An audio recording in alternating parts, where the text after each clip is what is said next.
October 31st. Scary times. Hey. Yeah. What? Hey. Hold up. Yeah. Let's get it. Hey. Long Island. Whoa. Hey. Okay. G.I. Fake love. Got it talking, they don't say much. Got used to it, don't complain much. It's dangerous when I can't tell who I can't trust. Remember I was in the yard chilling, dreaming of the money cartwheeling. You was always trying to play tough. Soft dudes got hard feelings. Never let a hater switch sides. Never let a sucker take mine. They be trying to get the fruits of my label. Yeah, I heard it through the grapevine. Real things, yeah, they take time. Lot of rappers, they be overhyped. I ain't trying to blow up overnight, cause when the morning come, then it's over right. Yeah. Taking my time, they wait till I shine to blow up my line. If they know I'm in a bind, they ain't checking if I'm fine. They don't love you when you're down. They be watching and they waiting. When they see you got the cake, they screaming happy belated. Where was you on my birthday? Where was you on my worst days? Hold up, I don't even know you. Who are you in the first place? Homie, you was not brethren. Small things, I'm not stressing.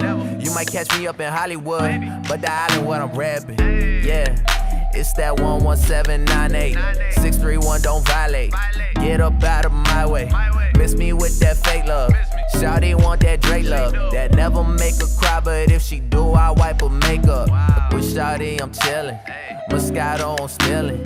We vibing, it's good, but I can't shake the feeling.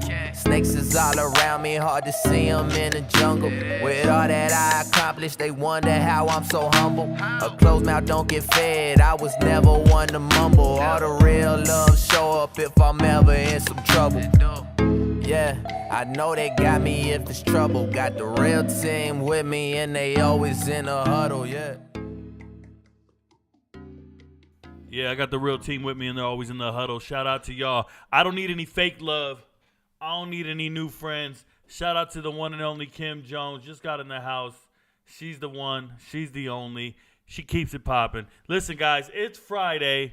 We got games tonight, but they're late night. If you're watching me on TikTok right now, I appreciate you watching me, but I'm not watching you. I can't see your comments, can't see your questions. You got to move over to YouTube or the Discord. Figure it out. That's where it's at. Go to YouTube, search Rico Knows, hit the live stream. You'll get on the show. Tonight's topics, Mountain West and the Pac-12. Once again, Mountain West and the Pac-12. You guys know the format of the show. If I got questions, I answer them. If I got no questions, the show's over. That's how it is. We don't just keep it going. We're not sitting there just to talk for nothing. But we're going to talk a little bit. We're going to explain some things to you guys, okay? Before I get into the Pac-12 and the Mountain West, there's been some big news today, and I want to address it, talk about it, and then keep it moving, and then give you guys my picks.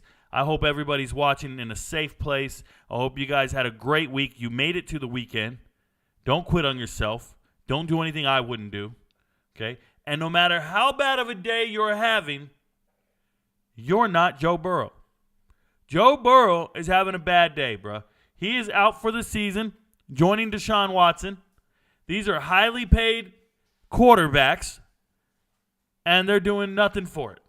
I worked all day today. I mean, you guys see me. Some guy wrote, man, this guy is live 24/7. Bro, could you imagine where I'm sitting right now? I mean, I call this the lab. I'm sitting in the lab. One day we're going to laugh. One day I'm going to be doing this show from a studio. One day I'm going to have all the right equipment. Everything will be where it needs to be. But until that time, I'm just a dude on a cell phone cooking on a webcam, telling the world about sports. I'm educating so many people, and nobody on network television knows who I am. At least they don't reach out and let me know they know who I am. But I know who they are, and I know how terrible they are. Carissa Thompson, you bona fide liar. Can't stand anything about you. Go eat a snack. I'm tired of seeing your rib cage. Aaron Andrews, best thing that ever happened to you was somebody out there, somebody figured out your peephole. Best thing that ever happened to you, chick. I don't like none of these girls. They didn't do anything to earn their jobs. They sat around and just lied. Gave out fake quotes. I can't stand that shit. But let's get back to Joe Burrow. Injured. Done for the year. Maybe he can get some rest. Come back next year and be great. More power to him. I'm not too stressed about it. I'm sure Cincinnati fans are stressed about it. He's not going anywhere. That sucks. or they're not going anywhere. But let's talk about the big one today. Out of nowhere, Michigan fires Uncle T. They're saying he helped fund Stallion scheme. They didn't fire Uncle T. They fired their linebackers coach, Partridge. And then a booster named Uncle T is who helped fund it. Firstly, who's snitching? Who's telling people about the booster who paid for this? Because I haven't seen snitching like this since Mel Tucker, right? Since Michigan State and Mel Tucker. And I know who snitched in that, and I never made a video on it. But I know it was a board of trustee. I know exactly who it was. I had a bunch of DMs about it.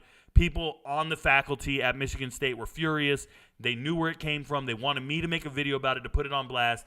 I was worried about libel. I was worried about ramifications of being the first one to break it. So I said, all right, well, let a major news source say it first, and then I'll report their findings. But I don't want to be the first one that says it because I don't want to get sued by this, I almost said D-bag. But nonetheless, this one, it kind of bugs me, man. This one's not cool. Partridge, not involved in cheating. Partridge wasn't involved in cheating. What Partridge did was ill-advised. I'm gonna share a story with you guys, and I've probably shared this story with some of you. Some of you are new. Some of you might not know what I'm talking about. Some of you guys watching this after hours, after I post it, you'll be like, oh, wow, I didn't know this. So check this out, man. I was a young soldier in the Army. Like, I might have been a specialist, meaning an E4, like a corporal. And I was an E4 in the Army. I'd probably been in the Army less than 2 years. And I had a platoon sergeant, and that was the pinnacle of my leadership knowledge. I didn't know anybody above my platoon sergeant. He was everything. And he just yelled down at us, told us what to do. I didn't know my first sergeant that well. I just knew the platoon sergeant. And one day, my platoon sergeant was at parade rest getting yelled at. And my platoon sergeant was getting yelled at because he let one of the guys in the platoon go on vacation, without cleaning his room. So first sergeant was walking the barracks, going through the rooms, and found a room with a banana peel on the floor. Straight up, banana peel turned orange. So somebody was living like a slob and left their banana peel on the floor, and then went on vacation, and obviously the room started to smell like garbage. So first sergeant said, you're going to go and clean that room. And he told my platoon sergeant, you're cleaning that room. And the platoon sergeant obviously is not cleaning that room. He has 30 people at his disposal. He's in charge of a lot of people. He's got the manpower to clean the room. He's going to ensure the room gets cleaned, but he's not doing it himself. First sergeant would never tell a sergeant first class to go clean a room. Even till this day, I'm a first sergeant right now. I'm never going to tell a sergeant first class go clean a room. That's not happening. That's highly disrespectful to that senior NCO. But I will probably yell at him in private and say, where do you get off letting your dudes leave the rooms dirty like this? I might have that conversation offline, but I also might just start laughing and be like, yo, these kids are dirty, bro. Hey, get some of your guys, go clean that up. I'm a little different. I'm not here to be mean and demean and belittle E7s. But the point I'm trying to make is I vividly remember where we went wrong, because we went to that room. Hey, calm down. Sit. Relax. Thank you. We went to that room, and when we went there with a group of guys, we noticed this kid. His name was Loveridge. That was his last name, Loveridge. I don't know what Loveridge is doing today. I'd imagine he's in jail, and he never amounted to anything in life. Or hopefully he's no longer with us and he's deceased. But Loveridge was the kid who went on vacation. He was 19 years old. He was overweight. He wasn't a very good-looking guy. No girlfriend, no nothing. And when we went to Loveridge's room, the room was in disarray. It was just messy. And I remember we started to clean it, and we were pissed because we're cleaning up after one of our own. And we're gonna whoop his ass when we see him. Something's going on. We're pissed. And we're all kind of mad. But when we go into his room, this was 2003, 2004 timeframe, he had a lot of DVDs. A lot of DVDs. And the DVDs were very pornographic. We were guesstimating and laughing like maybe this guy had half his paycheck going to porn. Not really all that alarming. It just happens. That's what these guys do. You're in the barracks. This was back in the early 2000s. You had magazines, HM magazines, Maxim magazines. You had those for your entertainment. You had those to get you through your lonely nights. And you had these DVDs. And he had all this stuff. And I want to tell you guys, we were going through it. And we were like, you know what we're going to do? We're going to pack up this guy's room. He lived on the 3rd floor. We're going to carry everything down to a storage locker on the 1st floor, on the ground level. We're going to lock it up. And then when he gets back from leave, he'll have to carry everything back upstairs on his own. So we started like creating this chain to get all his stuff downstairs. And we started packing it all up. But then we saw a stuffed animal, a Care Bear. We saw this Care Bear, and we started laughing. We're like, what's this dude doing with a Care Bear? That's kind of, we might have said the G word. We're like, man, what is this shit? We're a bunch of Army dudes. What is this? So we decide to be funny. At the direction of our platoon sergeant, we decide to stack all of his pornography, his magazines, his DVDs, on his bed. We're stacking them on his bed, and then we're going to put the Care Bear on top. So when he comes into his room, it's going to be spotless clean. He's going to be missing everything, all his clothes, everything. We took it all out the room. But we're going to leave the DVDs and the Care Bear on his bed as kind of like an FU to him and just make fun of him. So we start stacking it, and we start making this we're playing Tetris, right? We're putting it all together. And we find a binder, and I'll never forget one of my buddies, his name was Keen, K-E-E-N. Keen finds a blue binder, just like your normal Trapper Keeper binder, I don't know, just your normal 1-inch binder, and he opens it, and it's all document protectors, just the plastic document protectors, and the pages are all white. You flip through the book, every single page is white. But as you pull out one of these pages, you realize it's 2 pages, and they're face-to-face, and you realize it's 8x10 photos that are face-to-face with each other. And the photos were children. It was illegal photos of children, if you will. Child porn. Really, really shocked. Really appalled. None of us had ever seen anything like that before. So we were kind of floored. We didn't know what to do. We handed the binder to the platoon sergeant, and we said, bro, look what we just found. And we didn't want our fingerprints on it. We were freaking out. And they said everybody out of the room, and we all went to the hallway, and the E7 took the binder, and he went downstairs with it to the first sergeant, and he said, we just found this in the room. What do you want to do? And first sergeant immediately said, get the hell out of that room. Lock the door, and he threw the binder back in the room. You see, what First Sergeant knew was we weren't allowed to find that binder. We didn't have permission to search and seizure his property. We shouldn't have been in his room legally without him there as an escort. We had no business going through his things. So while we found something illegal, we found it illegally. And First Sergeant knew we were not supposed to find it. So he said, this never happened, and he looked at all of us, and we were scared. We were intimidated. This is a first sergeant. And we walked away. And the very next morning, at 4 a.m, there was a surprise inspection, which commanders can do in the Army. Commanders did a surprise inspection on the barracks, and while they were going through the rooms on the surprise inspection, they discovered the illegal contraband. And now he could have charges pressed on him. So the young man flew back from leave. Unbeknownst to him, he didn't know what had happened. He flies back from leave, lands, gets back on base, immediately arrested. And eventually he gets an attorney, and the attorney goes to his room and wants to look at his room. We've never been in the room since we did the stacking of the porn. So the attorney asked, hey, was the room like this when he left? He asked him, did you leave the room like this when you left? Because there's stuff stacked on your bed. Who did this? And the kid says, I don't know who did it. That's not how it was when I left. So they made us all do sworn statements, and we all had to get investigated, and these investigators came in and they started interviewing us. And everybody started saying what the first sergeant told us to say, which was, this never happened. I don't know what you're talking about. We weren't in that room. We didn't find it. We don't know what you're talking about. Everybody did that. Except for me, bruh. Except for me. I don't know these people. I don't know the first sergeant. I don't know that kid.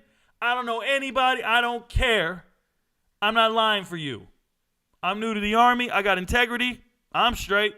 They interviewed me. I said, listen, the day before the inspection, we were in that room. Who was in the room? I started naming names. I'm singing like a canary.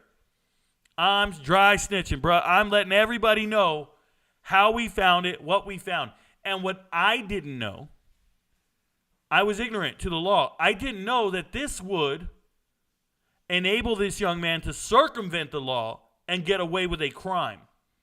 I just thought, I'm going to tell the truth. And y'all still charge this dude because it was, of course, it was in his room. Of course, he had it. And that's not what happened at all. What happened was they had to drop the charges. They couldn't prove that he obtained the binder. They couldn't prove that he was the owner of the binder. They couldn't prove that we didn't put it in there. And the first sergeant was fired. First sergeant was forced to retire. Everybody was relieved from the commander down.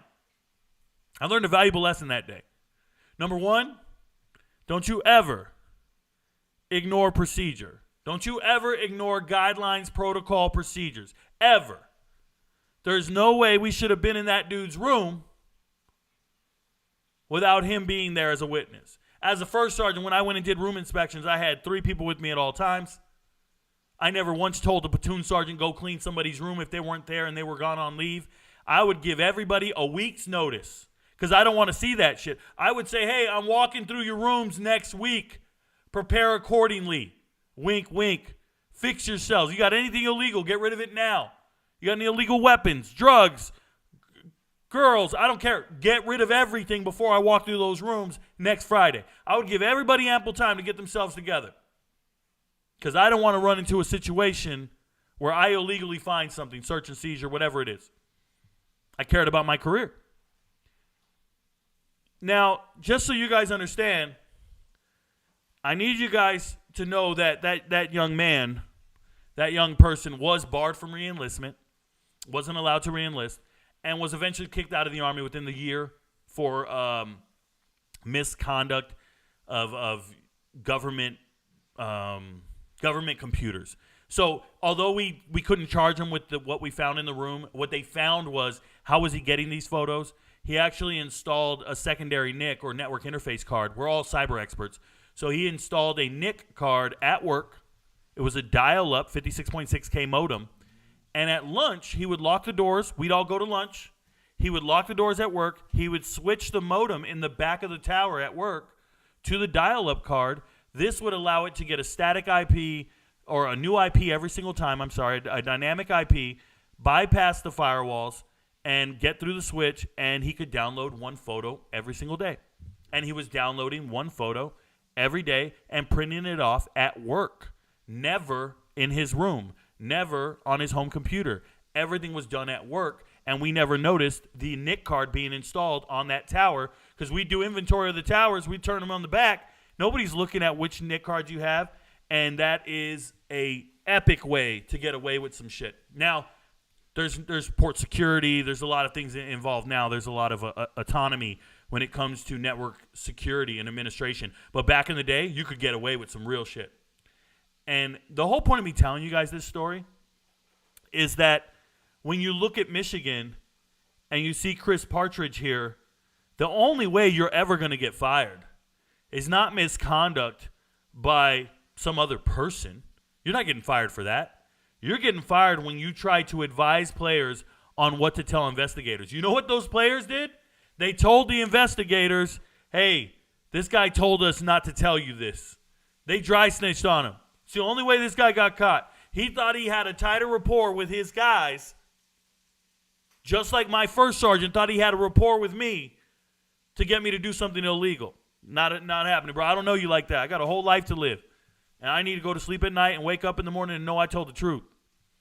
That's real. So that's what happened to Partridge here, trying to tell players. And as soon as Michigan found out that he was telling them what to do, one or more players told investigators that Partridge instructed them on what to do. As soon as they found out, dude was terminated immediately. It was an attempt to hide what Stallions was doing. Bro, you just got to let Stallions get fired and keep it moving. This guy is a complete, I don't even understand it. Just letting you know. I don't know how you guys feel about it. Shout out to Miles Jack. I put this out here. It's not real big news. Miles Jack was already going to retire and become a plumber, if you guys didn't hear. Miles Jack was going to retire and become a plumber. Then at the last second, he got signed to a practice squad, got signed around. He's been kind of bouncing around. If you guys don't remember Miles Jack, this is a former running back and linebacker for UCLA. He was amazing. He was the freshman offense and defensive player of the year for the Pac-12 his freshman year. Like, he was just great. He could play both ways. It was awesome. Everybody talked about Travis Hunter. Miles Jack was doing it at a very high level. And, you know, his career's coming to an end. He's getting old. Hope he doesn't go be a plumber, though. He said he's getting ready to go be a plumber. He wants to work with his hands. Some of you guys are some blue-collar dudes. I don't want to be a plumber, bro. I don't want to work. That's a shitty job. It's a shitty job. All right, before I get into the matchups, I want to remind everybody, if you're watching me right now on TikTok, just move on over to YouTube, get your question in, get your comment in. You help the show go. That's what we do. Pac-12, Colorado, NFL, Mountain West. Any question you got, I got you. Remember, your friends don't know, but Rico knows. I can't see your comments down here right now. All right, so tonight we got two games. South Florida at UTSA. I obviously did a really long video on these two games for the MVPs. I like to give them the biggest breakdown I can, the best breakdown I can on the personnel and the matchups. If you're not an MVP, you still got about 3 hours to become one. For those of you watching right now, you can go become an MVP. Go to Patreon, pay the $25 a month, and you will get all the information you need for all these games. And that's why MVPs are eating and the rest of you aren't. That's why MVPs are hitting and they know what to bet on. The rest of you don't. Pretty good stuff. Last night we won. If you're looking there, you see the score. Boston College at Pitt. I told everybody be very careful. Pitt is a very talented team. They look like they have better players. I know they've only won 2 games, but I don't think I didn't even go near Boston College covering the spread. I said let's take the under. We were right. The under hit. Congratulations to all of us. And Nate Yarnell, quarterback, said he's going to play in this game and give them a spark, and he did. Rodney Hammond, I said he's the best running back out there. They just need to give him the carries. They didn't get many carries first half. Came out second half. Don't get fooled. That 145, that man did it in one half. Rodney Hammond is that guy. Shout out to Bub Means, the La Tech transfer. Yeah, La Tech, man, wide receivers. Bub, Smoke. They got weird names out there at La Tech. What's up with Louisiana just giving out crazy-ass names? Shout out to the Bayou, the Boot. So tonight, South Florida at UTSA. South Florida has a dynamic offense. So does UTSA. It should be a great game to watch. Nothing boring about it. Game doesn't start till 9. So here's what I'm doing for you guys. At 7:30, I'm going to be live streaming on the Discord server. I'm going to be live streaming the high school game. And I'm telling you the game you want to watch with us on the Discord server. It's going to be Carrollton, okay? Juju Lewis. You guys got to see Juju Lewis in Carrollton. They're playing Valdosta, but Juju Lewis, 5-star quarterback. He's only a sophomore. Threw for over 4,000 yards as a freshman at the highest level of football in Georgia. Juju Lewis is great. Going to be going to USC supposedly, right? This is an amazing wide receiver. They have a sophomore running back. Worth watching. They have a great tight end and wide receiver and defensive end. These teams are loaded. We saw some teams last week out of Houston County. You saw every single receiver was Power 5, quarterback going to Colorado. Same thing tonight, just stud quarterback play, a great team in Carrollton, and we should see a really big win by them by at least 20 points. It's very high production. This is a great high school game, and I'll be live streaming it for everybody to watch. Just a heads up. We'll be watching that before the game start tonight. Then I'll be live streaming ESPN2 South Florida UTSA. I do all the live streams MVPs only. Because we talk about our bets. We talk about what we want to happen. And then I provide color commentary throughout the game and reaction and a little bit of humor and fun. And then at 10:30 on a Friday night, Kim will be asleep. We'll be up and rocking. 10:30 on a Friday night, we got Colorado at Washington State going on the road. These are two teams that haven't won in a while. We're talking about, I think they're 1-13 in their last 13 games between both teams. 1-13, only one win, and that's Colorado's one win. It's been a rough stretch for both teams. Somebody's got to come out with the victory tonight. I expect them to throw it, and it will be cold. It'll feel like it's 20 degrees tonight, 20 degrees. So it'll be cold, 10:30, stay up late, or bet the spread and go to bed. That's what I say, bet the spread and go to bed. Either way, I'm not telling you which way to go on the game. You need to be an MVP to know that. I made a 22-minute long video on one of the matchups tonight, and I made a 13-minute long video on the other matchup. Take some time. Watch the video for 45 minutes. Take notes if you care about your money, and you'll win a ton of money tonight. No promise, but that's what happens. These MVPs who are out here taking notes, watching the film, that's how it happens. I kid you not. It's that simple. Let's see what's up. So here's our first matchups, Mountain West. This weekend, Hawaii at Wyoming. My goodness. So I want to tell you guys something about this matchup. The first thing you need to do when you look at this matchup is say, where is it being played? It's being played in Wyoming. So Wyoming plays extremely well at home.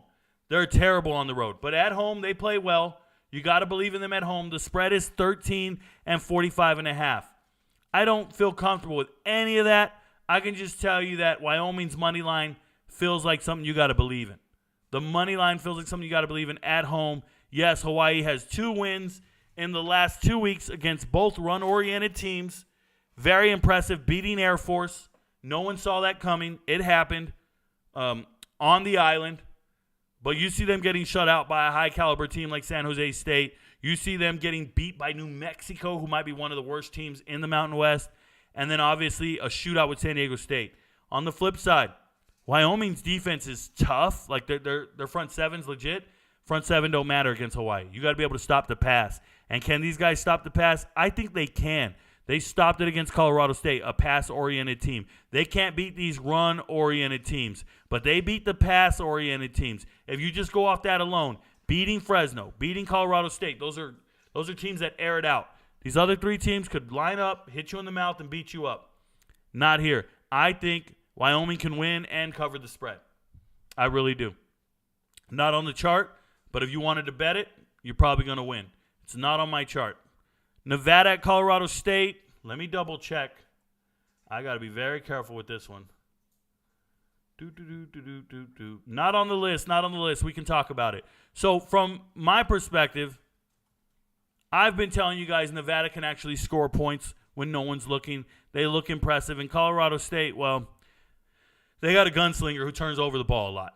That's what they have. Braden Fowler-Nicolosi at quarterback, freshman, 14 interceptions.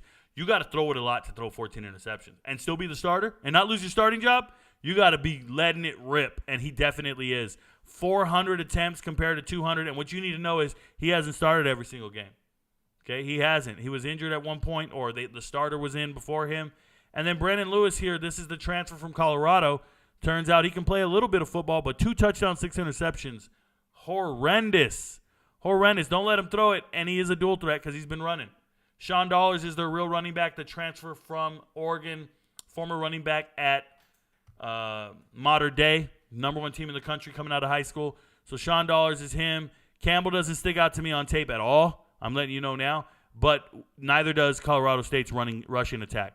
So I think, when I look at this, I think that you can't score enough, Nevada. You can't score enough. It's at 12.5. Colorado State, that feels right to me. 12.5. That feels right to me. I like it. Yeah, I'm cool with it. 12.5 feels right. Give me Colorado State to cover the spread at home. 12.5 points. Check the weather. They say it's going to rain. This weather's not always accurate. 46.5 is the under. Give me the over. Give me the over. Nevada scores points, guys. They're good for at least 21. I think Colorado State. Yeah, give me the over. Give me the over 46.5. Somebody go bet that. That should be on a prop bet somewhere. It'll be on my prop list for sure. Just letting you know. I like the over. Colorado State, Nevada. UNLV at Air Force, a run-oriented matchup.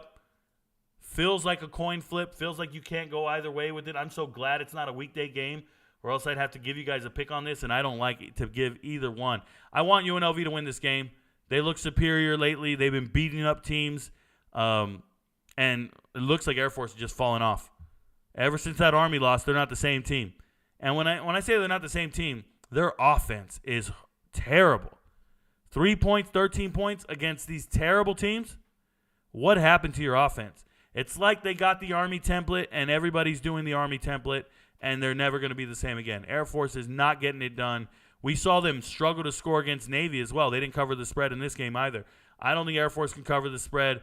They're giving me Air Force as the favorite by 3 points. Give me UNLV to win this game money line. That's not. Just give me UNLV money line. I got to be careful, gal. I just totally didn't realize that this game is on my chart under my value bets. It's my number one money line play this weekend. So I just gave it out for free to anybody watching the show. Congratulations. Didn't mean to do that. I just saw the chart right now. I'm like, I need to add this to the chart. I went to the value bets line, and it's already there. So I like UNLV to win this game outright. Give me the money line on UNLV, beating Air Force on the road. Don't give a shit. Give it to me straight. UNLV beating Air Force. I like them to go in there and just hit them in the mouth. I'll be very interested in that game. It's not a late game. It's 3:30 in the afternoon. It's not going to be all that cold like it's the middle of the night or something. Boise State at Utah State. Let's slow down and double-check this before we give out something. Boise State at Utah State. I'm going to tell you right now, when I see that game right there, I don't know what the over-under is. As soon as I look at that, I think, give me the over. Utah State's explosive. Boise State can score with their run game. Give me the over. What is it? I'm saying the over 60. 64. Damn. Don't give me the over. That's a lot. Oh, that's a lot. Utah State can score on anybody, y'all. But that's a lot. My goodness. Still feels real. Still feels real. I'm trying to think. 34, 30. Give me the over. Give me the over. I also believe Boise State will win this by more than 4 points. Let me just say that. Give me the spread. Here, we'll just be safe. Give me the spread to beat Utah State. Boise State beating Utah State. They'll cover that 4-point spread, but I also like it to be a high-scoring game. But give me Boise State to beat Utah State. Utah State has a good offense, though. They're going to beat them by more than 4 points. I know. New Mexico at Fresno. This has to be a huge spread, and I don't believe in it. It has to be, 23.5 points. My gosh. Come on, Fresno. Fresno's looked terrible the last couple weeks. 18 points, 37 in a shootout. Oh, man, they don't look terrible. It's just that bad loss. Oh, man. Every time New Mexico gets on the field, they're good for 14 points. Doesn't matter. Losing or winning, they're good for 14 at least. That's something you need to think about. So they're going to put up 2 touchdowns. So then you got to imagine Fresno's putting up 37, 38. And does Fresno put up 37, 38? They do against good teams. They can do it against New Mexico. Yeah, they can cover this. 58. Yeah, give me that over. 58.5. The over. They might be doing it by themselves, though. New Mexico might get shut down. I don't like it. Give me the spread. Fresno State, spread it. I know it's a lot. It opened at 24. It's 23.5. Man, tease that down to 13. You'll be straight. Or avoid it. And then San Diego State at San Jose State. San Diego State's one of the worst offenses in America. San Jose State's real. 14? Yeah, 14.5, I'm sure. I'm starting to get really good at just guessing spreads. And then if it's ever different from what I guessed, then that's how I go. Like, I just try to guess it before I look at it. And I said 14 on this one. It's 14.5. San Diego State on a 3-game losing streak, losing 4 out of the last 5. Terrible offense. Obviously, San Jose State hitting all cylinders, full stride, understanding what it is to be in conference 4-2 versus 1-5. knowing you're losing your head coach at San Diego State and San Jose State playing for bowl eligibility. I think they have a reason to win this game. There's a lot of motivation to go out and win. 48.5 is the over-under. Unless they're getting there by themselves, I don't know how they're getting a 48.5. San Diego State's so bad, I don't even know if they'll score. I like the spread, though. 14.5. San Jose State wins this game very handily. This isn't on my chart. It probably should be a B-level lock. San Jose State over San Diego State. It should probably be towards the bottom of the chart. I'm going to talk to MVPs about it tomorrow, and I hope somebody bets it and believes in me because it's really going to happen. All right, so that's all their matchups. Let's go to the Pac-12. Like I said, this game tonight, I already broke it down for the MVP, so no comments, concerns, or questions there. It is what it is. We got Utah at Arizona, not on the chart at all, obviously. Looking at Utah and Arizona, I see a defensive battle. I see a stalemate. Give me 45 on the over-under. I knew it. It's 46.5. It sounds about right. Arizona's a 1-point favorite. I don't know about that. They can score. Shout out to Noah Fafita. But Utah's not a punk. Just give me the over in this game. 46.5, just give me the over. I think both teams can get to 25. That's 50. So give me the over, Utah, Arizona. And even if Arizona, no, they're going to get there. They're going to get there. You see this right here? You see Cal and Utah? 48 right there. 48 over 46. They're going to get there. Give me the over on this game, Utah and Arizona. Believe in it. I think they'll get over 50 even. UCLA, USC.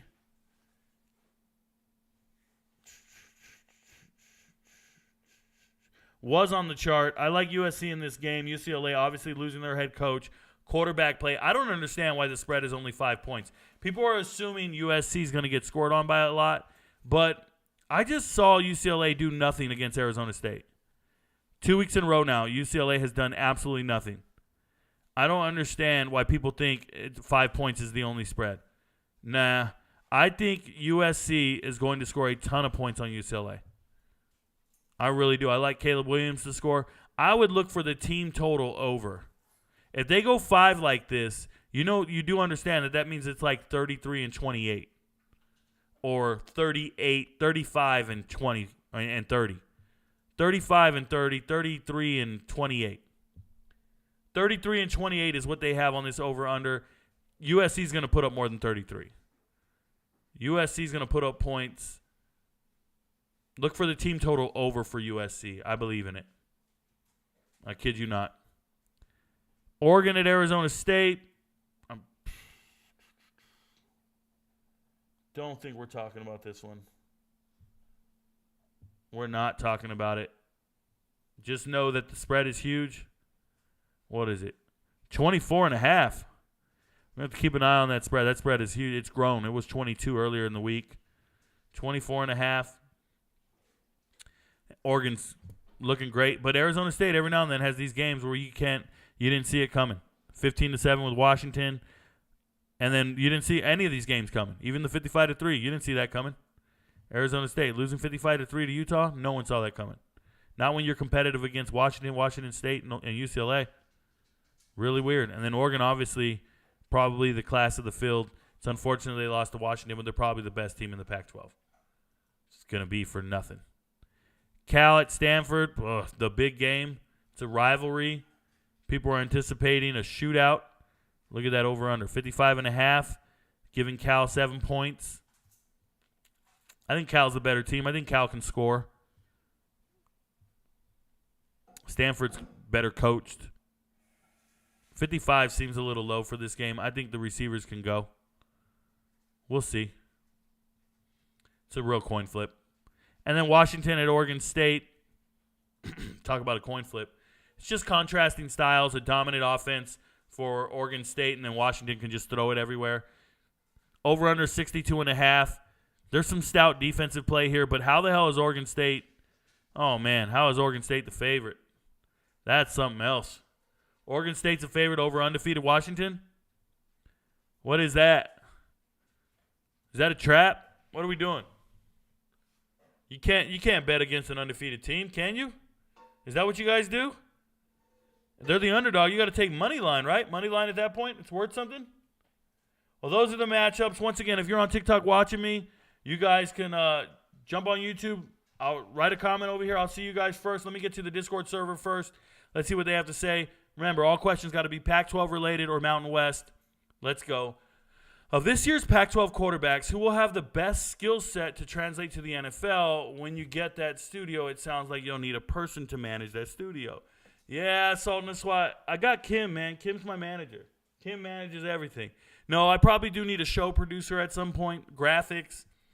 I know I need a lot of different parts and pieces, but I'm not ready to pay anybody's salary, if I'm being real. I'm not frugal. I'm just nervous to start being somebody's source of income. In other words, I pay your salary. I'm just nervous to be a boss. I never wanted to own my own business. I never grew up wanting to own my own business. Being self-employed is new to me, and I still just never wanted to have that type of responsibility. Right now, there's a great amount of autonomy and freedom, but it just scares me. I'm just saying. So now, Pac-12 quarterbacks. Who has the best skill set to translate to the NFL? There's a lot of those freshmen that haven't developed yet. They probably have a really good skill set. People are going to tell you Caleb Williams has the best skill set among the Pac-12 quarterbacks. I would probably lean towards Shedeur.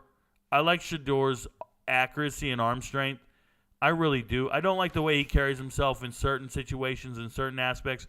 But if you were to ask me who has a talent that translates, I'm looking at a quarterback that makes progression reads, is accurate, has great anticipation throws. And when I compare that to Michael Penix Jr. just having superior wide receivers better than everybody, so it's hard to tell how good he really is, right? Like I saw him play at Indiana. He wasn't a Heisman Trophy caliber player. You get to Pac-12, you get to Washington, you have great wide receivers who beat everybody with yak and are always open. It's a little different in assessing. So he's good. Caleb just has never made a throw in rhythm and on time for me. Everything he does is ad lib. Everything he does is not a part of the play draw up. Like I can't imagine the play call in the huddles like, all right, bro, roll out, back and forth 3 times, then look left, throw across your body right, and make a play. Like I don't think that's what they're calling, right? So I don't feel good about it. Cam Rising is surprisingly probably going to be a career backup in the NFL someday. I love Cam Ward, and the reason I love Cam Ward is I actually think he has the mental makeup to be a pro, but I don't think he'll ever get a chance to start. And then there's one guy nobody wants to talk about. Nobody's excited to talk about him, but I am. He has the right size, arm strength, and maturity, and it's DJ Uiagalelei. DJ Uiagalelei, considered the third or second best quarterback coming out of high school. No, he was second, right, behind Young. So it was Young, DJ Uiagalelei, and then Stroud coming out of high school. And I got to tell you, man, when I watch him on film, he looks like an NFL quarterback to me.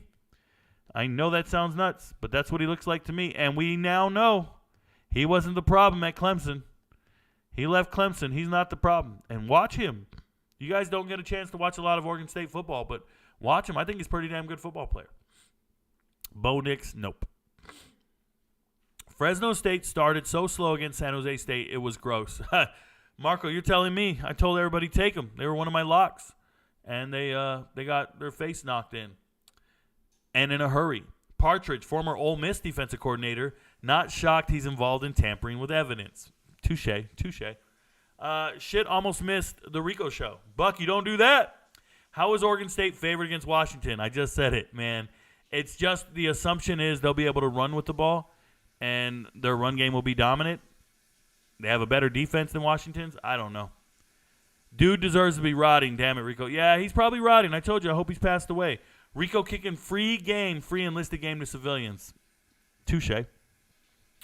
Jesus, this dude was nasty as F. Yes, he was. But plumbers lay the pipe. You want to be a plumber. And somebody wrote me. It was like, Rico, you don't know how much plumbers make. I'm like, bruh, you don't know how much I would pay not to be a plumber. I'm just letting you know. According to 24/7 Sports, Arkansas insider Sam Pittman is expected to be given the opportunity to hire a new staff member and retain his job for next season. I don't see how they keep Pittman at this point. Everybody know he's going to get fired quick if he does stay. So I think it's dumb. And let me explain. You keep a coach that everybody knows is on the hot seat, and then it really doesn't matter how they perform next season. You're just waiting to fire them. You ever been with somebody you knew you were going to break up with?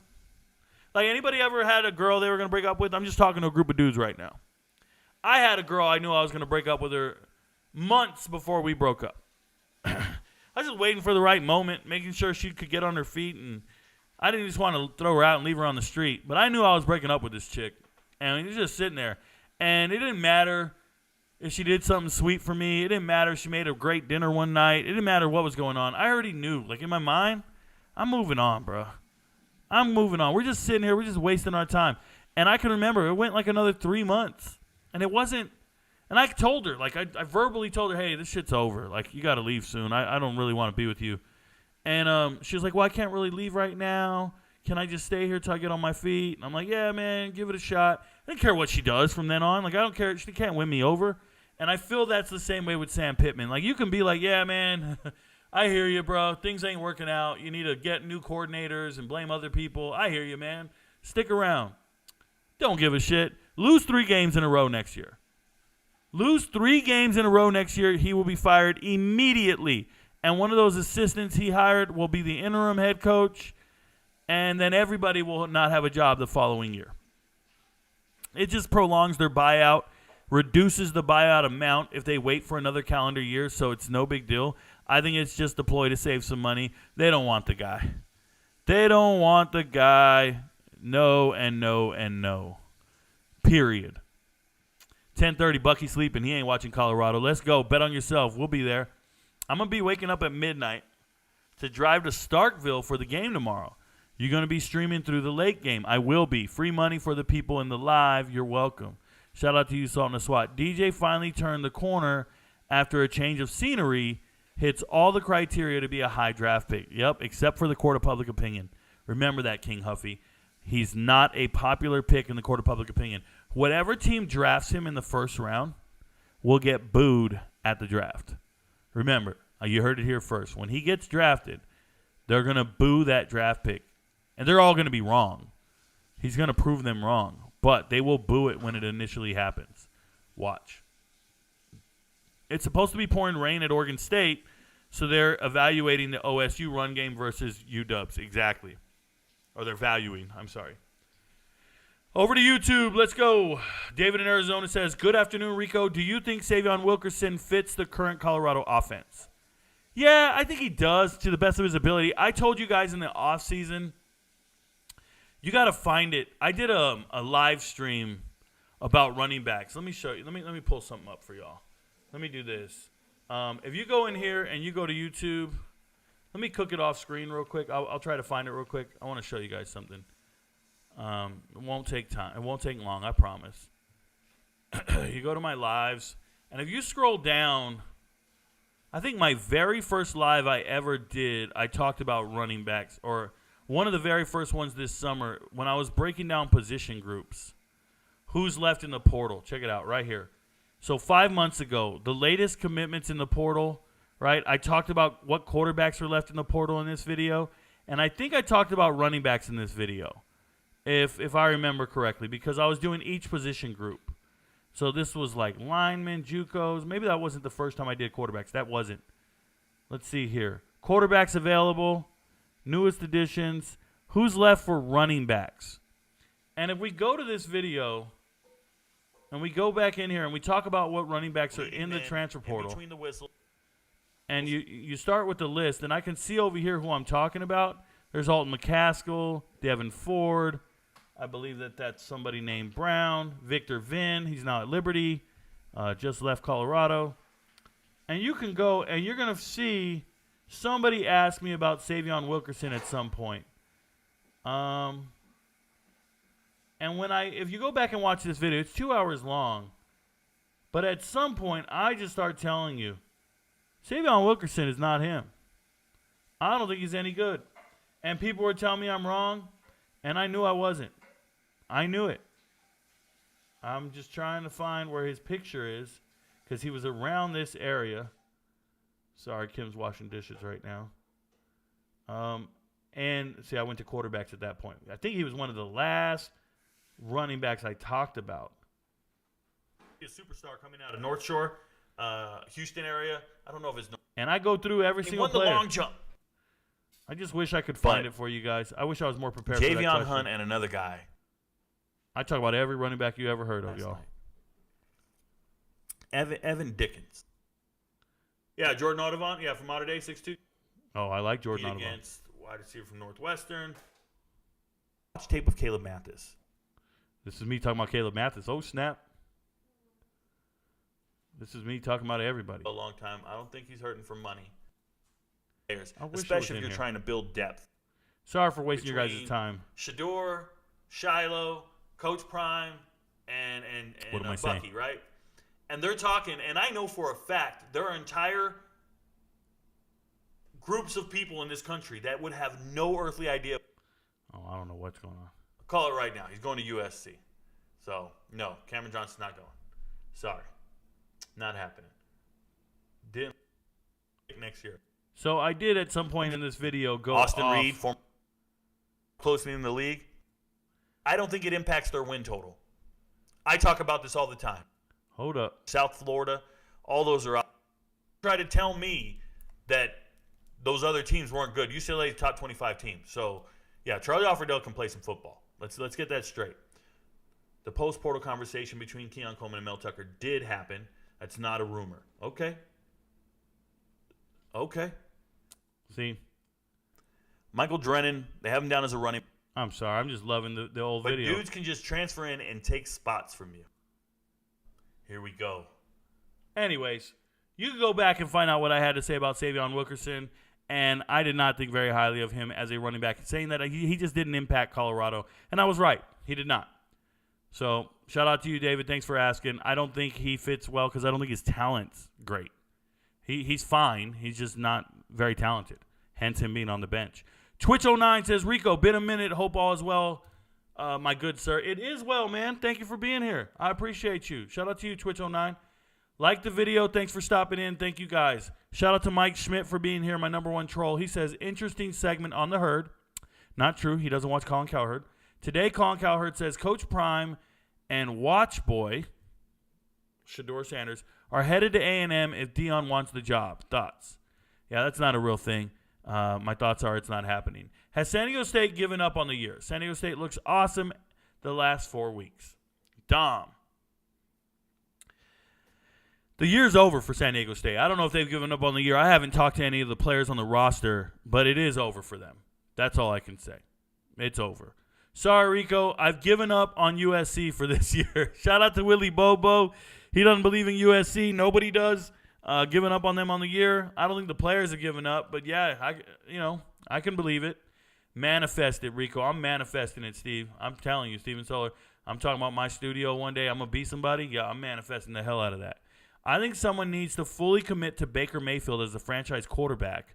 Can you imagine the team that he could build around that guy at, say, $10 to $15 million a year? Hopefully Tampa brings him back. I love Baker Mayfield. I love everything he does. I think he's a good quarterback. I think he got a bad rap, and he's never really given a shot to play quarterback. But if you're out here and you have over 100 passing touchdowns in your NFL career, you have over 60, 70 starts, yeah, you can play in the league. People don't realize it. But he's been playing for a while now, and he's pretty damn good. They know who you are, Rico. Trust me. They better buy in. Hey, shout out to you, Twitch. I appreciate you. Rico snitching. Yes, I was. Nothing dry about that snitching. Right, exactly, because I wasn't doing it. Yeah, I feel you. Literally. Plus 200 boost on Colorado seems sketchy, but I want to take it. Daniel Sanchez, do what your heart tells you. What do you think about Cal football? I think Cal football probably needs a new head, a new leadership, but I like the players at Cal. I think they're talented. I think they're competitive. I pull for them, man, but it's unfortunate. They probably just need a fresh new face, a new beginning, and be revitalized. They did well in the transfer portal in the spring, and it's shown on the football field, but they didn't do well in the winter, at least not well enough. They didn't have huge signings. They waited till the spring, and then that Google money came in, and they started outbidding people and winning all the damn bidding wars. But it was by then they were getting B-level players instead of those A-plussers. I'm late. Did you talk about why everyone is still asleep in Washington and Penix? sleeping on Washington and Penix. Davis fam, I don't think anybody's sleeping on it at all. I think they're in the top 5, top 10, no matter where you look. And Michael Penix Jr. is on everybody's Heisman short list, or at least New York invite list. So that I don't know how much more you want people to be awake. At this point, they're just fans of their other teams. It's like there's nobody out there just totally disregarding Washington. They're just fans. They have fandom of their teams and not your team, right? They're fanatics. Fan is short, derived from the word fanatic. So that's what they are. They're fanatics of their specific region or team. No big deal. Mike Schmidt says, is there any Pac-12 team that could beat Bama? Yeah, if they were on the schedule, you'd imagine there's at least 2 that could pair up and beat Bama. Most conferences only have 2 to 3 really good teams. I'd imagine Oregon and Washington like their chances against Bama. I'd imagine they don't mind playing Bama. No problem. Do you think Mississippi State could surprise some people with their hire, staying in-house and hiring run game coordinator Mike Schmidt? Mike Schmidt, that is not a Pac-12 or Mountain West question, but thank you for asking. Rico, do you know the norm is about having the hottest social media team and no longer about good coaching and getting wins? Maybe the memo wasn't sent out to the Better Football School #clownshow. Yardman, getting revenue is just as important as winning. A lot of times people don't understand why winning was so important. Winning equates to sold out tickets. Winning equates to bowl invites. And winning ensures that you get added revenue, right? What if you can circumvent all those requirements and all those performance standards by just making money? No matter what the record is, you just make money. Like Colorado, I can tell you right now, is more lucrative than a number of winning programs. Do you think Boulder, Colorado, would trade their team and their revenue increase for wins? No. Nope. Winning's not the most important thing. It is all about how much revenue you produce and generate, because that validates your paycheck. That validates you at every job. I want to make this clear. At every job, the more money you make your employer, the more money you can demand and make, and the more you can be justified in how much you make that employer. You can be a really nice person. That doesn't mean you get a raise. You can get a raise when we start making more money around here. There are plenty of smiling faces going out of business at mom and pop stores everywhere. All right? It's not about good customer service. And you want to say it is, and that's what leads to more revenue, but the reality is the product is the revenue, and their product is very likable on social media. Yep, they got a real social media team. Every player is amplified and has their own following. I got players with 20, 30, 40,000 followers on YouTube. Do you know what that makes per video if they know how to do it?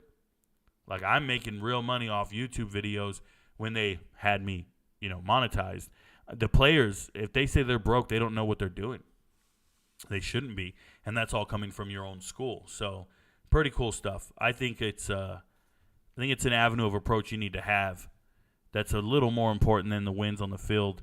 I get it. Wins on the field equate to job stability and meeting the expectations of the boosters, but nobody running that administration or that organization is going to tell you they lost money this year, regardless of how many wins they have. They didn't lose any money. It's a revitalized fan base, and they're going to sell out next year again. And that's going to be the social norm in that footprint all day long. Nobody cares if they won the game or not. Maybe the players do. Maybe their pride does, but that's how it goes. Money line all day, Rico. I hear you, Davis fam. Snoop Dogg is giving up smoking weed. I believe it when I see it. Yeah, I heard about it. He put out a post and some intervention. I would just like to tell you guys, I don't give a shit about posts and the PR stunts these people do to stay relevant. I'm tired of seeing Snoop Dogg in commercials. I don't want to see him at halftime shows. I listen to Snoop Dogg songs from time to time. You guys have heard my playlist. I'm all about hip-hop, R&B, rap, everything. But Snoop just needs to stop trying to stay relevant. So just coming up with ridiculous shit to say. I don't care if he give up smoking, bro. Just give it up. And you ain't got to tell us. Just give it up, and you'll be better off.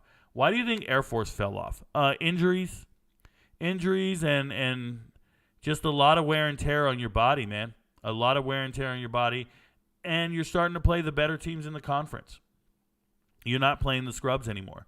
You're not dominating irrelevant opponents. You're fighting. You're playing against the best teams in the conference. And as the weeks go on, you get a lot of tape on the triple option. I don't know if you guys know how to stop a triple option or a wing T offense.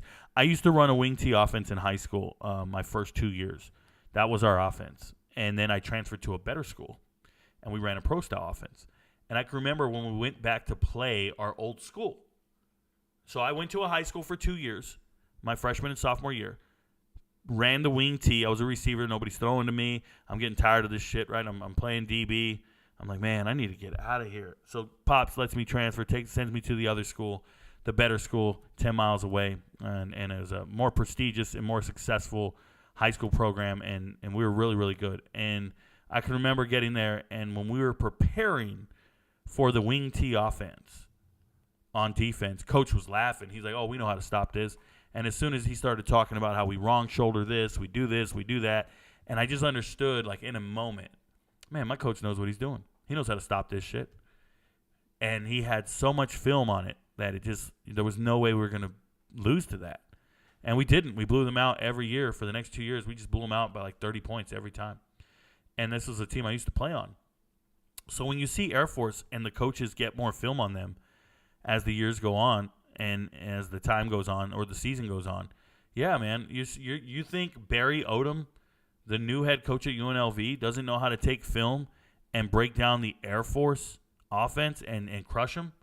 He probably does. Wyoming doesn't know how to compete with them. Man, Craig Bolton, he knows what he's doing. You got to know who these coaches are and do they know how to stop this triple option nonsense. They do. They have enough film on it. They've done it before, and that's why Air Force has fallen. And then when you get a new coach who's never tried to stop it, he's the one who sucks. All right, just something to think about. Where are you planning to move to, Rico? I'm not being specific. I'll just let you know, Schmidt. I'm moving to South Carolina probably next year, hopefully before spring break. So in the early part of next year, first quarter next year, I'll be moving to South Carolina. That's the plan. It's a couple of steps we got to make. First thing I got to do is retire from the Army, working on that. And then I have to rent this house out, working on that. And then I have to pick a home, buy it, close on it, do all that other stuff. So it might be a little bit, a couple months. Kim and I might be living in a hotel or an Airbnb for a couple of months with Ash. Just got to find one with a backyard and place to roam for her. And I'll do shows off the cuff. I'll wing it. I'll just have my desktop with me wherever I go, and we'll just do shows however we can. That's how we're going to get down. Buffs or Washington State? You're asking an MVP level question. I would never answer that in public. That is an answer I give to my MVPs on Patreon. If you want to know the answer, join the Patreon. How is Washington not free? There you go, Davis fam. It's on you. Sounds like a trap to me. I want to have a large package delivered to you. Is that good? Sorry, chat just jumped on me. Where am I?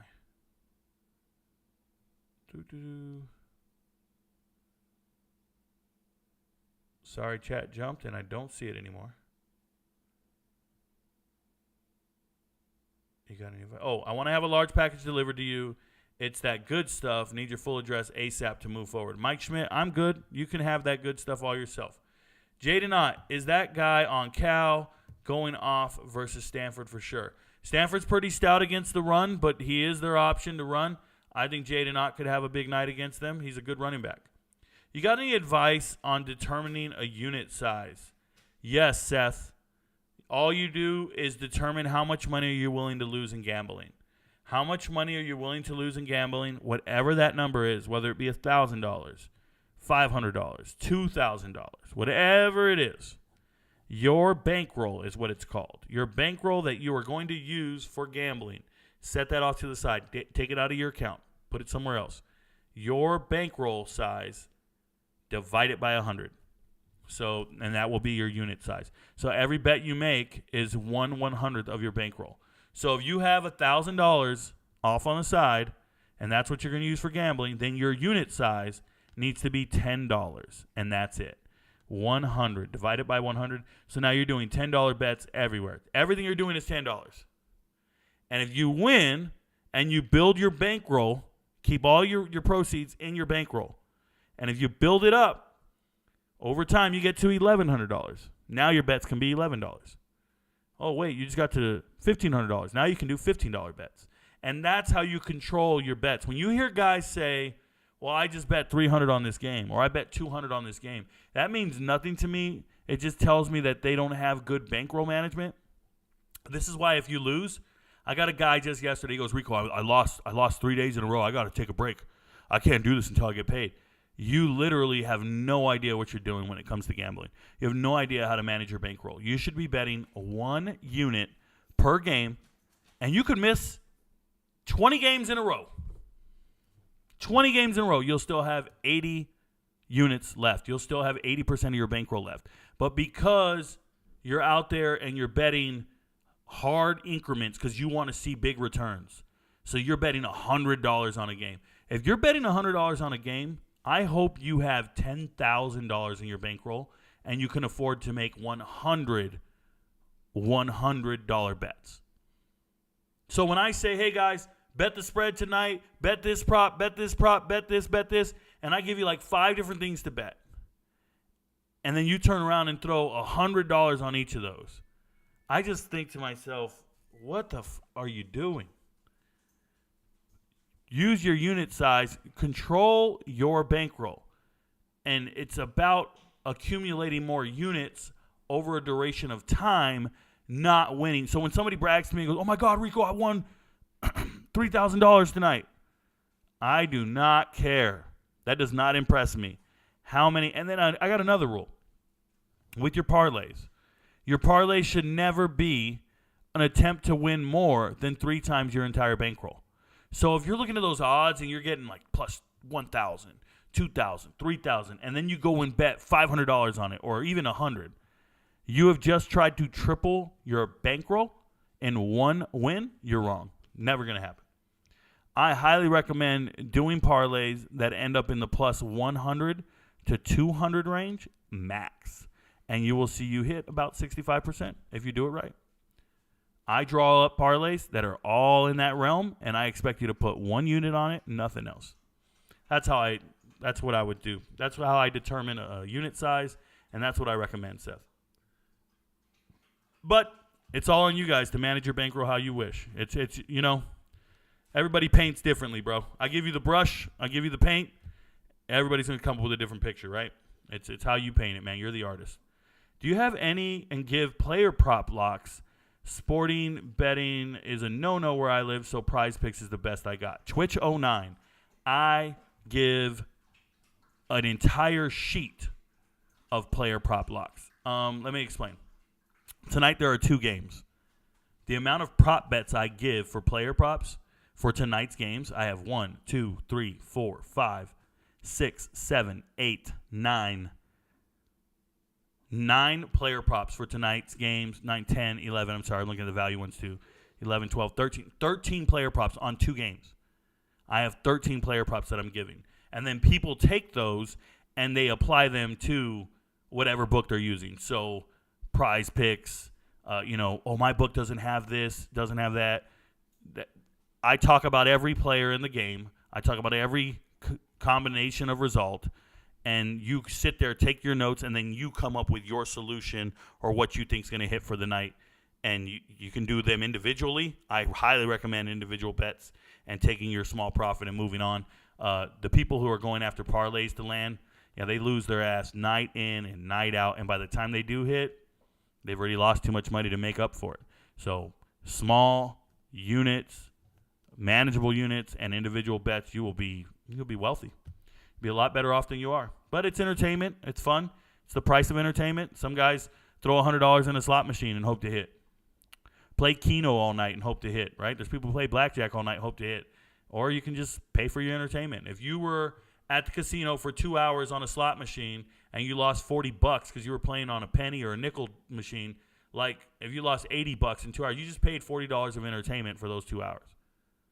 Well, you're doing the same thing. If you bet $10 on a game and you watch the game with me for 3 hours, you just paid $10 for entertainment, whether you won or lost. It should always be a good time, and when we lose, it shouldn't be the end of the world. But for a lot of people, it is. A lot of people go ham. I do a lot of Prize Picks and prop bets, though. Not for me, brother coach. Prime kid hard pass. Oh, Willie Bobo doesn't like Shedeur Sanders. The problem was his mom at Clemson. Yes, Willie Bobo. Yes. DJ Uiagalelei's mother was cheating on his father, which is it's a terrible thing. So I forget his dad's name, Big Dave. Big Dave was getting cheated on by a positions coach, by the quarterback trainer. The kid who was training your kid, the guy who was training your kid was banging mom, and it probably hurt him a lot. You know, family's really close in the Samoan community, and he wasn't talking to his dad because dad wasn't talking to mom, and he didn't quite know all the details. By the time that was such a distraction on the field, by the time he got it all figured out, he and his dad are now cool. They're talking now. Everything's back to normal. The family's they're over it. Mom still cheated with the guy. Oh, by the way, the dude she cheated with, I think he's in jail for I'm going to say pedophilia, but he's in jail for messing with an underage girl. Just a real womanizer, real ladies man, if you ask me. Absolutely ridiculous. But yeah, that's a true story. It was in my inbox. A lot of people wrote me about it, but I didn't make videos on it because I didn't want to exploit it for clicks. Family was hurting pretty bad. Agree on DJU. I take him over Watch Boy and Pretty Boy Caleb any day to me. The best quarterbacks in college football are Milroe, Beck.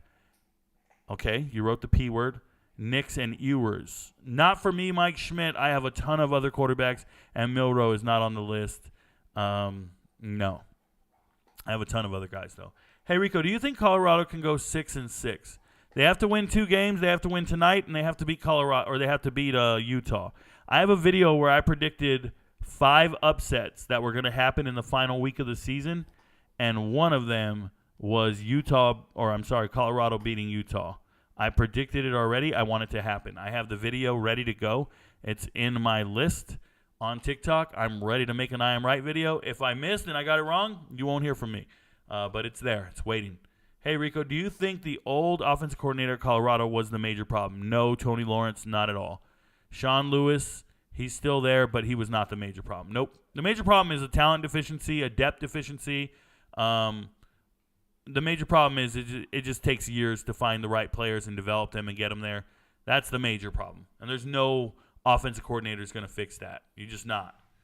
I told you guys, the analogy is you're a painter. I'm giving you colors. You got to paint a picture. Well, the picture's not going to look very good when you run out of black ink, right? You ran out of certain colors on the palette. That's all it is. They ran out of certain colors. They ran out of offensive linemen, and the guys out there can't play football. That's the reality of the situation. Oregon and Washington do not want to play Bama. I think Milroe would go for at least 4 rushing touchdowns against this soft West Coast defense. Mind you, I put $30K on Milroe for Heisman. Yeah, Mike Schmidt, your money figures are irrelevant to me. Secondly, you're just a homer, and you don't know what you're talking about. Interesting segment on the Herd today. Colin Cowherd says Mississippi State will hire run game coordinator Mike Schmidt. Shout out to you, Seth. Do you think Coach Prime will ever win a natty? I feel like he's just in it for clicks and cash. So, Mike Schmidt, every single coach in America is in it for clicks and cash. If they told you they're trying to win a natty, just know that there are 128 failures. Let me explain. Of all the active coaches in America right now, only 5 have ever won a national title. Only 5 in the history of their entire careers. And those 5, one of them was Jimbo Fisher, and he's not even employed anymore. The other's Mac Brown. And then you have Dabo, Kirby Smart, and Saban. So, no, I don't even want to hear coaches or anyone try to judge a coach for not winning a national title. There are all-time great, amazing coaches that never got over the hump and won a national title, and they're still good coaches. They really are. It's just there's no one coaching right now outside of those 5 with a national title. So when you try to hold Coach Prime to the standard of is he going to win a national title, that just sounds absurd to me. The real question is he ever going to win a conference title? Let's go there. Is he going to win a conference title? That's the first question. We can talk about that other shit later. I want to know, is he going to win a conference title? Okay, don't ever try to hold him to the standard that no other coach in America is getting at. I love Lane Kiffin. He's never won a national title. Love Lane Kiffin. Mike Norvell. I could start naming all kinds of great young coaches that are knocking it out the park. They ain't won national titles. It hasn't happened. Hugh Freeze is a great coach. No national titles. Jim Harbaugh. Great coach, no national titles. Like, you just can't do that, man. That's not the standard. There's only 5 guys that have won it. If you make that the standard, 128 coaches are failures. And the other 2 won them so long ago that people forget them. If I made it a trivia question, you wouldn't even get it right. Name the 5 coaches that won a national title. You'd be like, man, 2005? I got to go back to 2005? Come on, man.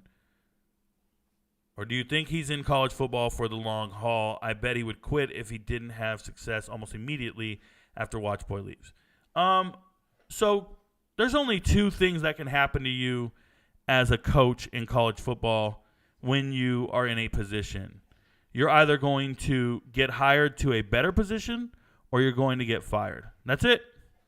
Every single coach in America is either going to get fired or hired to a better position. There is no other outcome. Don't care who you are, you eventually get fired or you eventually get hired. That's it. That's the nature of it, bro. That's the raw, unadulterated truth about being a college football coach. It's kind of sad, but it's the truth. You get fired or you get hired. Yep. And then some guys get to retire, but they're forced into retirement. Shout out to Kirk Ferentz and whoever else gets forced into retirement. I keep it small. I only bet 30K units. I can end up going pretty high on some games and over 100K if I feel about it. Okay, Mike Schmidt. Missouri running back making the NFL. That is not a Pac-12 question. We were talking Pac-12. We talked SEC yesterday.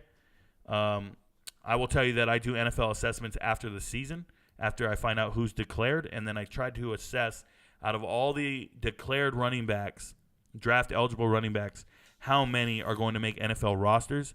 I have to look at NFL rosters and then look at the group that's joining the NFL and say, all right, how many of these guys are better than these guys? And when I get a number, that lets you know how many are going to make it in the NFL. Let me make that clear.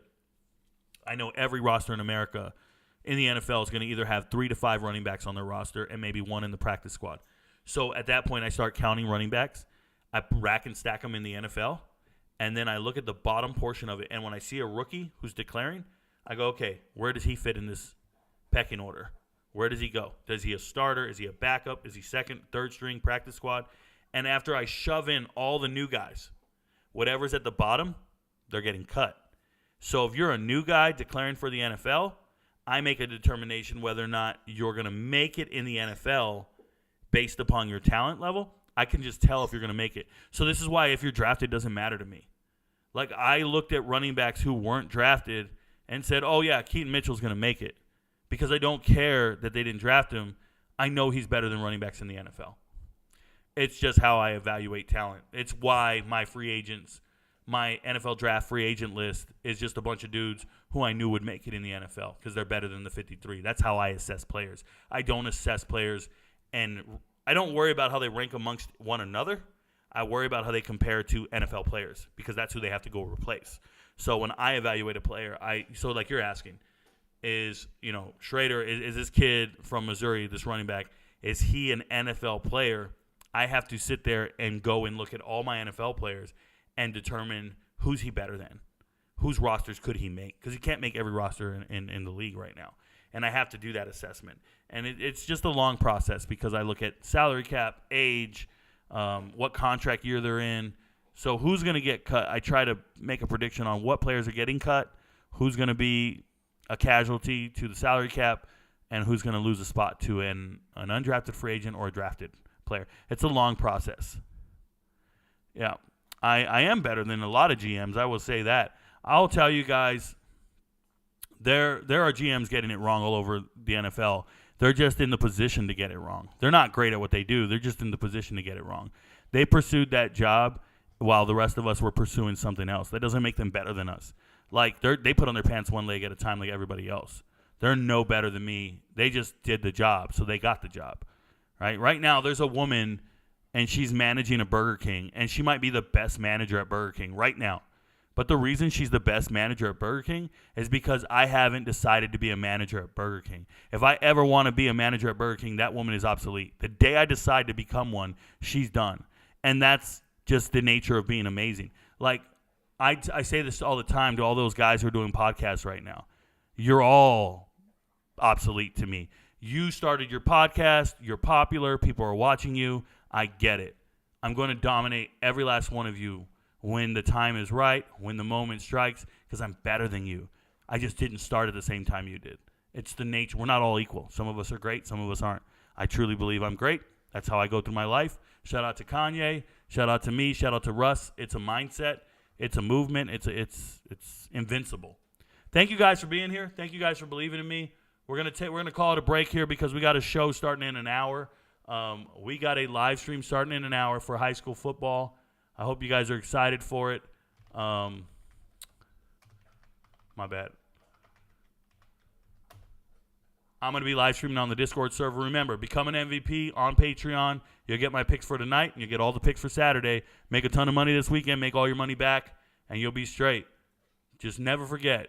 Your friends don't know, but Rico knows. Peace, y'all. When they come, and they will, they'll come for you. I have an army. We have a Hulk. Oh, I thought the beast had wandered off. You're missing the point. There's no throne. There is no version of this where you come out on top. Let me infiltrate the beat, concentrate the heat. If you ain't on my level, fuck it, let me be. I'll be going till it's all in motion, talking killing rappers, then I hit my quota. And my train of thought is more a locomotive, talking reason for it, I got locomotives. Used to be on a revenge tip, on a stun on my ex in a France tip. I was Spider-Man whipping the black suit, I was powerful but almost lost Luke. Blurring the line between human and artist, try not to change but I swear it's the hardest. I swear when you're up they turn you to a target. Home was a trip, my life ain't when I'm talking. So, what it take to be an icon? All in your desktop, so I just might already be one. My me with the label, it feels on the table one sign, but I'm down for a free lunch. Just speaking my heat-seeking missiles of hits, but other than me, I see no heat exists. Yo, gassed up, I'm about to go green, go green, go green. Hulk smash if she know me, know me, know me. Write it to life like I'm Stan Lee, Stan Lee, Stan Lee. If life's about to be a Cold War, I'm the hero that they asked for. Green, green, green, green. I'm about to go green, green, green, green. I'm about to go green, green, green, green. I'm about to go green. Get the fuck back, I'm about to go green. I might begin making a feature Iraq. Cause when I hit your beat, I turn shit to Iraq. Dropping bombs like I'm cursing you out. This your house, then I'm kicking you out. Quiet as a mouse, came in the game, not a word is out that I've been lighting the flame. Shit is potent, don't you know it? I've been flowing, steady growing till they know the name. Saw it ahead of time, knew that I'd get to my losing myself in the view to some window pane. I swear I'm all about peace, I'm a positive person. Wasn't always like that, you know it took me some learning. They asked me how I push a positive light, how I keep my composure through internal fights when addressing the mic through these dark nights. Where the Bruce Wayne, what a trick be.